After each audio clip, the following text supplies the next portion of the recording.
ಸೋಲಿನ ಭೀತಿಯಿಂದ ನಮ್ಮ ಮೇಲೆ ಐಟಿ ಮತ್ತು ಇಡಿಯನ್ನ ಬಿಟ್ಟಿದ್ದಾರೆ. ಸೋಲಿನ ಭೀತಿಯಿಂದ ನಮ್ಮ ಮೇಲೆ ಐಟಿ ಮತ್ತು ಇಡಿಯನ್ನ ಬಿಟ್ಟಿದ್ದಾರೆ. ಐಟಿ ಅಧಿಕಾರಿಗಳು ಕಾರ್ಯಕರ್ತರನ್ನ ಬೆದರಿಸುತ್ತಿದ್ದಾರೆ. ಇದು ಕಾಂಗ್ರೆಸ್ ಸಂಸದ ಡಿಕೆ ಸುರೇಶ್ ಅವರ ಗಂಭೀರ ಆರೋಪ. ಆದಾಯ ತೆರಿಗೆ ಅಧಿಕಾರಿಗಳಿಗೆ ಎಚ್ಚರಿಕೆಯನ್ನ ನೀಡುತ್ತಿದ್ದೇನೆ. ಚುನಾವಣಾ ಆಯೋಗಕ್ಕೂ ಕೂಡ ಪತ್ರವನ್ನ ಬರೀತೇನೆ. ಐಟಿ ಬಿಜೆಪಿ ಪರ ಕೆಲಸ ಮಾಡುವುದು ಸರಿಯಲ್ಲ ಅಂತ ಸರ್ಜಾಪುರದಲ್ಲಿ ಸಂಸದ ಡಿಕೆ ಸುರೇಶ್ ಅವರು ವಾಗ್ದಾಳಿಯನ್ನು ನಡೆಸಿದ್ದಾರೆ. ಡಿಕೆ ಸುರೇಶ್ ಅವರು ಗಂಭೀರ ಆರೋಪವನ್ನು ಮಾಡಿದ್ದಾರೆ. ಸೋಲಿನ ಭೀತಿಯಿಂದಾಗಿ ನಮ್ಮನ್ನ ಟಾರ್ಗೆಟ್ ಮಾಡ್ತಿದ್ದಾರೆ. ಐಟಿ ಅಧಿಕಾರಿಗಳು ಜಾರಿ ನಿರ್ದೇಶನಾಲಯದ ಅಧಿಕಾರಿಗಳನ್ನ ಬಿಡ್ತಿದ್ದಾರೆ ಅಂತ. ಯುವಕರನ್ನ ಮಂಡಿ ಕಾಲ್ನಲ್ಲಿ ನಿಲ್ಲಿಸೋದು ನಡೆದಿದೆ. ಹೆಣ್ಮಕ್ಕಳ ಜೊತೆ ತೀಕ್ಷ್ಣವಾಗಿ ವರ್ತಿಸ್ತಾ ಇದ್ದಾರೆ ಅಂತ ಸಂಸದ ಡಿಕೆ ಸುರೇಶ್ ಅವರು ಆರೋಪಿಸುತ್ತಿದ್ದಾರೆ. ಐಟಿ, ಇಡಿ, ಬಿಜೆಪಿ ಮತ್ತು ದೇವೇಗೌಡರ ಕೈಗೊಂಬೆಯಾಗಿವೆ. ಐಟಿ, ಇಡಿ ಇದೆಯಲ್ಲ, ಇದು ಸ್ವತಂತ್ರವಾಗಿ ಕೆಲಸವನ್ನ ಮಾಡ್ತಾ ಇಲ್ಲ. ಬಿಜೆಪಿ ಮತ್ತು ದೇವೇಗೌಡರ ಕೈಗೊಂಬೆಯಾಗಿವೆ ಅಂತ ಆರೋಪಿಸಿದ್ದಾರೆ. ಅವರು ಪ್ರಾಮಾಣಿಕವಾಗಿ ಚುನಾವಣೆಯನ್ನ ಎದುರಿಸಲಿ, ಎಚ್ಡಿಡಿ ಆಸ್ತಿ ಉಳಿಸಿಕೊಳ್ಳಲು ರಾಜಕಾರಣವನ್ನ ಮಾಡ್ತಿದ್ದಾರೆ ಅಂತ ದೇವೇಗೌಡರ ಕುಟುಂಬದ ವಿರುದ್ಧವೂ ಕೂಡ ಹರಿಹಾಯ್ದಿದ್ದಾರೆ ಡಿಕೆ ಸುರೇಶ್ ಅವರು. ನಾನು ಅವರಿಗೆ ಎಚ್ಚರಿಕೆಯನ್ನು ಕೊಡಲಿಕ್ಕೆ ಬಯಸ್ತೇನೆ.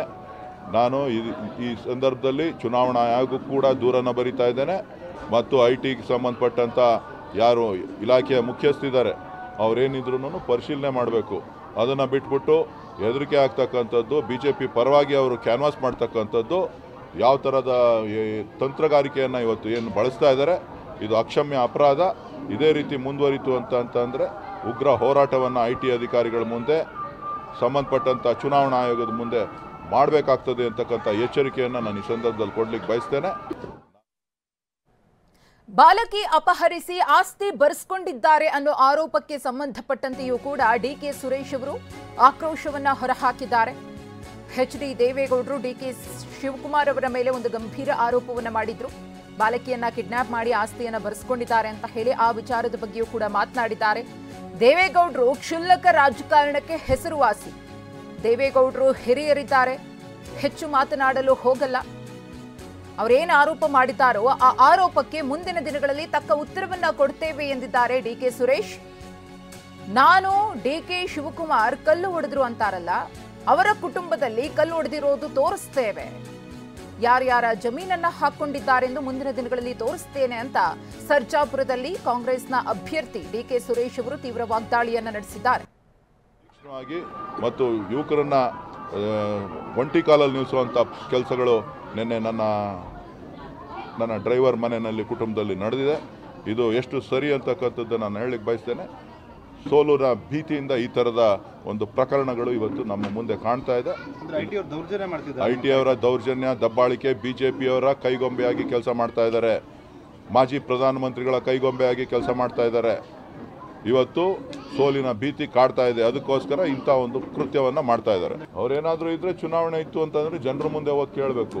ಎಲ್ಲದಕ್ಕೂ ಕೂಡ ಕಾಂಗ್ರೆಸ್ ಅವ್ರ ಮೇಲೆ ಅಂಥೇಳಿ ಇಲ್ಲ ಸಲ್ಲದ ಆರೋಪಗಳನ್ನು ಮಾಡ್ತಾ ಸೋಷಿಯಲ್ ಮೀಡಿಯಾದಲ್ಲಿ ಸುಳ್ಳು ಪ್ರಚಾರವನ್ನು ಮಾಡ್ತಕ್ಕಂಥದ್ದು. ಇವತ್ತು ಚುನಾವಣೆ ನಿಷ್ಪಕ್ಷಪಾತ ನಡಿಬೇಕು ಅಂತಕ್ಕಂಥದ್ದು ನಮ್ಮ ದೃಷ್ಟಿ. ಅದಕ್ಕೋಸ್ಕರ ಎಲ್ಲ ರೀತಿಯ ಸಹಕಾರವನ್ನು ಚುನಾವಣಾ ಆಯೋಗಕ್ಕೆ, ನಾವು ಸರ್ಕಾರಕ್ಕೆ ನಾವು ಕೊಡಲಿಕ್ಕೆ ಬದ್ಧರಾಗಿದ್ದೇವೆ. ನನಗೆ ಯಾರನ್ನು ಹೆದರಿಸುವಂಥದ್ದಾಗಲಿ ಬೆದರಿಸುವಂಥದ್ದಾಗಲಿ ಮತ ಕೇಳುವಂಥ ಅವಶ್ಯಕತೆ ಇಲ್ಲ. ನಾನು ನನ್ನ ಕೆಲಸದ ಮೇಲೆ ನಾನು ಮತ ಕೇಳ್ತಾ ಇದ್ದೀನಿ ಹೊರತು ಬೇರೆಯವ್ರ ರೀತಿಯಲ್ಲಿ ಅವ್ರ ಆಸ್ತಿ ಉಳಿಸ್ಕೊಳ್ಳೋದಕ್ಕೆ, ಅವರ ಕುಟುಂಬ ಉಳಿಸ್ಕೊಳ್ಳೋದಕ್ಕೆ ಬೇರೆಯವ್ರ ಜೊತೆ ಸೇರಿಕೊಂಡು ನಾನು ರಾಜಕಾರಣ ಮಾಡ್ತೀನಿ. ಇದು ಡಿಕೆ ಸುರೇಶ್ ಅವರ ಮಾತು. ಡಿಕೆ ಶಿವಕುಮಾರ್ ಅವರ ವಿಚಾರದಲ್ಲಿ ಮಾಡಿದಂತಹ ಆರೋಪ, ಜೊತೆಗೆ ಆಗ್ತಾ ಇರುವಂತಹ ಒಂದಷ್ಟು ಲೋಕಸಭೆ ಚುನಾವಣೆಗೆ ಸಂಬಂಧಪಟ್ಟಂತಹ ಬೆಳವಣಿಗೆಗಳ ಬಗ್ಗೆ ಖಡಕ್ ಆಗಿ ರಿಯಾಕ್ಟ್ ಮಾಡಿದ್ದಾರೆ. ಬಾಲಕಿ ಅಪಹರಿಸಿ ಆಸ್ತಿ ಬರೆಸಿಕೊಂಡಿರುವ ಆರೋಪ ದೇವೇಗೌಡರು ಡಿಕೆ ಶಿವಕುಮಾರ್ ಅವರ ಮೇಲೆ ಮಾಡಿದಂತಹ ಆರೋಪಕ್ಕೆ ಸಂಬಂಧಪಟ್ಟಂತೆ ಅಶ್ವತ್ಥ ನಾರಾಯಣ್ ಅವರು ಕೂಡ ಪ್ರತಿಕ್ರಿಯೆ ಕೊಟ್ಟಿದ್ದಾರೆ. ಇದೇ ಕಾಂಗ್ರೆಸ್ನ ಸಂಸ್ಕೃತಿ ಎಂದಿದ್ದಾರೆ ಅಶ್ವತ್ಥ ನಾರಾಯಣ್. ಡಿಕೆ ಶಿವಕುಮಾರ್ ವಿರುದ್ಧ ಇಂತಹ ಆರೋಪಗಳು ಕೇಳಿ ಬರ್ತಲೇ ಇರುತ್ತವೆ. ದೇವೇಗೌಡರು ಈ ಗಂಭೀರ ಆರೋಪವನ್ನು ಮಾಡಿದ್ದಾರೆ. ಮಾಜಿ ಪ್ರಧಾನಿಯವರ ಆರೋಪಕ್ಕೆ ಡಿಕೆ ಶಿವಕುಮಾರ್ ಅವರು ಸ್ಪಷ್ಟ ಉತ್ತರವನ್ನ ಕೊಡಬೇಕು ಅಂತ ಅಶ್ವತ್ಥ ನಾರಾಯಣ್ ಆಗ್ರಹಪಡಿಸಿದ್ದಾರೆ. ಡಿಕೆಶಿ ಉತ್ತರ ಕೊಡದೆ ಎಲ್ಲಿ ತಪ್ಪಿಸಿಕೊಂಡು ಹೋಗ್ತೀರಿ ಅಂತ ಹೇಳಿ ಡಿಕೆ ಶಿವಕುಮಾರ್ ಅವರ ವಿರುದ್ಧ ವಾಗ್ದಾಳಿಯನ್ನು ನಡೆಸಿದ್ದಾರೆ. ಡಿಕೆ ಶಿವಕುಮಾರ್ ಅವರು ಕೂಡ ಇಂತಹ ಹೇಳಿಕೆಗಳಿಗೆ ಉತ್ತರ ಕೊಡಬೇಕಾದಂತಹ ಅನಿವಾರ್ಯತೆ ಇಲ್ಲ ಅಂದಿದ್ರು. ಶಿವಕುಮಾರ್ ಅವ್ರ ನೋಡಿ, ಇದು ಕಾಂಗ್ರೆಸ್ಸಿನ ಸಂಸ್ಕೃತಿ. ವಿಶೇಷವಾಗಿ ಶಿವಕುಮಾರ್ ಅವ್ರ ಮೇಲೆ ಯಾವಾಗ್ಲೂ ಇಂಥ ಆಪಾದನೆ, ಯಾವಾಗಲೂ ಭೂಮಿ ಕಬಳಿಕೆ ಕಬಳಿಕೆ ಕಬಳಿಕೆ ಅನ್ನೋಂಥದ್ದು. ಇವತ್ತು ಮಾಜಿ ಪ್ರಧಾನಮಂತ್ರಿಗಳಾದಂಥ HD ದೇವೇಗೌಡರು ಒಂದು ಸೀರಿಯಸ್ ಅಲಿಗೇಷನ್ ಅನ್ನು ಮಾಡಿದೆ. ಅದಕ್ಕೆ ಶಿವಕುಮಾರ್ ಅವರು ಉತ್ತರ ಕೊಡಬೇಕು. ಈ ರೀತಿ ಒಂದು ಗಂಭೀರವಾದಂಥ ಆಪಾದನೆಯನ್ನು ಮಾಡಿದಾಗ ತಿಳ್ಳಾಕೊಳ್ಳುವಂಥ ಪ್ರಯತ್ನ ಮಾಡಿದ್ದಾರೆ. ನ್ಯಾಯಾಲಯದಲ್ಲೂ ತೀರ್ಪನ್ನು ಬಂದಿದೆ ಸ್ಪಷ್ಟವಾಗಿ ಇವರು ವಿರುದ್ಧವಾಗಿ ಅನ್ನೋದನ್ನ ಮಾಜಿ ಪ್ರಧಾನಮಂತ್ರಿಗಳು ಬಹಳ ಸ್ಪಷ್ಟವಾಗಿ ತಿಳಿಸಿದ್ದಾರೆ. ಇನ್ನೂ ಇವ್ರ ಹತ್ರ ಉತ್ತರ ಇಲ್ಲ ಅಂದ್ರೆ ಯಾವ ರೀತಿ ರೀ? ಪ್ರಜಾಪ್ರಭುತ್ವ ವ್ಯವಸ್ಥೆನಲ್ಲಿ ಬೇಲಿನೇ ಎದ್ದು ಬಲ ಮೇತಿದ್ರೆ ಅದಕ್ಕೆ ಹೇಳಿದ ಹಿಂಗೆ ಉಡಾಫೆ ಮಾತುಗಳು. ಸೀರಿಯಸ್ ಆಗಿ ಅವ್ರ ಅಲಿಗೇಷನ್ ಮಾಡಿದಾಗ ಹಿಂಗೆ ಉಡಾಫೆ ಮಾತು ಹೇಳುವಂಥದ, ಈ ರೀತಿ ಪ್ರತಿಕ್ರಿಯೆ ಕೊಡುವಂಥದ?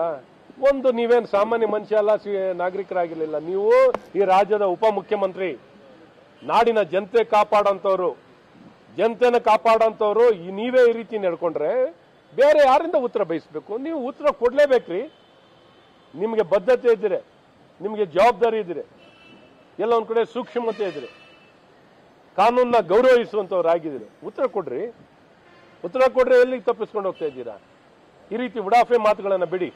ಇವತ್ತು ಸರ್ಕಾರದಲ್ಲಿ ಒಳ್ಳೆ ಭಗವಂತ ನಿಮ್ಗೆಲ್ಲ ಕೊಟ್ಟಿದ್ದಾನೆ, ಎಲ್ಲ ಪಡ್ಕೊಂಡಿದ್ದೀರಾ. ಆದ್ರೂ ಇನ್ನ ಯಾಕೆ ಆಸೆ?